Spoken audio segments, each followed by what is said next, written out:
Bonjour Alain Berenbaum. Bonjour Bob. On vous connaît comme brillant avocat de la société Moulinsart, à laquelle C'est pas mon seul client.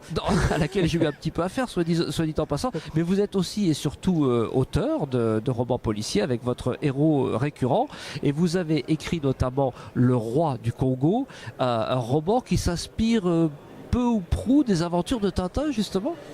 Oui, c'est vrai, c'est-à-dire que j'ai donc un personnage qui est un détective privé de Bruxelles qui s'appelle Michel Vanloo. Et donc tout naturellement, comme les romans se passent à la fin des années 40, Michel Vanloo part au Congo belge, qui n'était jamais qu'une... Oui. La colonie belge, évidemment.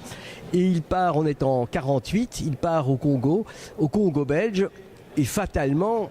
le Congo belge de 48, dans mon imaginaire, c'est celui de Tintin au Congo, d'autant que Hergé, après sa première version de Tintin au Congo, en 29 je pense, avait ensuite redessiné Tintin au Congo juste après la guerre, pour la version qu'on dirait en mauvais français aujourd'hui colorisée, mais qu'il avait en fait largement refaite.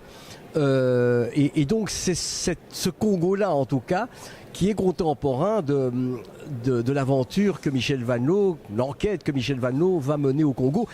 Et donc fatalement l'univers et la ligne claire congolaise se retrouvent dans les personnages de ce roman, surtout que comme Michel Vanloo est un très mauvais détective, autant le dire d'emblée au lecteur. Il évoque un peu les Dupont quelque part. Il évoque plutôt, oui c'est ça, mais sans la moustache, et il est aidé, c'est surtout l'important, c'est qu'il trouve chaque fois des gens qui l'aident, et ici il trouve trois petits noirs, et donc ça ressemble farouchement à Coco. Il met trois fois ici, puisque c'est trois pygmées en réalité qu'il baptise Pim Pam Poum, d'après le nom de la célèbre bande dessinée, qui était célèbre à l'époque. Et donc il va mener cette enquête avec et surtout grâce à Pim Pam Poum, qui eux-mêmes sont des personnages qui auraient pu sortir du pinceau d'Hergé. Est-ce qu'il va s'en sortir alors finalement, étant malgré tout mauvais enquêteur, mais aidé par ces trois personnes? Il s'en sort toujours, ce qui lui permet d'avoir de nouvelles aventures évidemment. Voilà, je l'ai dit, c'est pas l'ouvrage le plus récent. Là on est au salon du livre de Lens, salon du polar de Lens aujourd'hui, et vous présentez un polar qui est plus récent que celui-là. Oui, alors Michel Vanloo ayant survécu au Congo est donc parti cette fois en Israël en 1953, donc c'est l'Israël des débuts, et cette nouvelle enquête de Michel Vanloo s'appelle La Fortune Guttmeyer. Michel Vanloo part sur les traces de la fortune de ce personnage Guttmeyer qui est un juif, notable juif tchèque, censé avoir disparu dans le camp de concentration de Térésine pendant la guerre, et puis qui semble en fait avoir réapparu et être allé en Israël en 53, et donc Michel Vanloo, heureusement aidé cette fois par un ami juif, va essayer de remonter sa piste.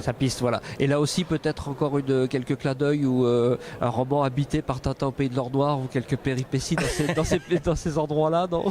Non, par contre, l'hommage à Tintin au Pays de l'Or Noir, je l'ai fait en reproduisant d'ailleurs, ça vous fera plaisir mon cher Bob, des vignettes du Tintin au Pays de l'Or Noir dans l'ouvrage précédent qui s'appelle Monsieur Optimiste, et qui lui n'était pas du tout un roman, c'est un récit de la vie de mes parents. Mes parents sont venus de Pologne juste avant la guerre, et juste après la guerre, après toutes les horreurs de la guerre et la disparition du reste de la famille restée en Pologne dans les camps de concentration, ils ont eu la tentation de partir en Israël en 1946. Ah oui. Et j'imagine... on sait que Hergé, en 1946, a aussi tenté de partir, lui, en Amérique latine. Oui, on a des lettres de l'époque où il cherche à s'établir entre l'Argentine et l'Uruguay. Mais j'imagine que c'est une fausse piste qu'il avait lancée Hergé, qu'en réalité, la fin de l'Or Noir qu'il a terminé justement juste après la guerre, oui. permet de le penser, c'est qu'Hergé avait lancé un rideau de fumée en prétendant qu'il partait en Amérique latine, mais en fait qu'il partait en Israël. Et donc j'imagine que Hergé et mon père partent ensemble en Palestine, et d'où l'importance dans cette séquence, en tout cas de Monsieur Optimiste, des vignettes de Tintin au pays de l'or noir. Vous ne manquez pas d'imagination en tout cas. Merci beaucoup Alain. Merci Bob.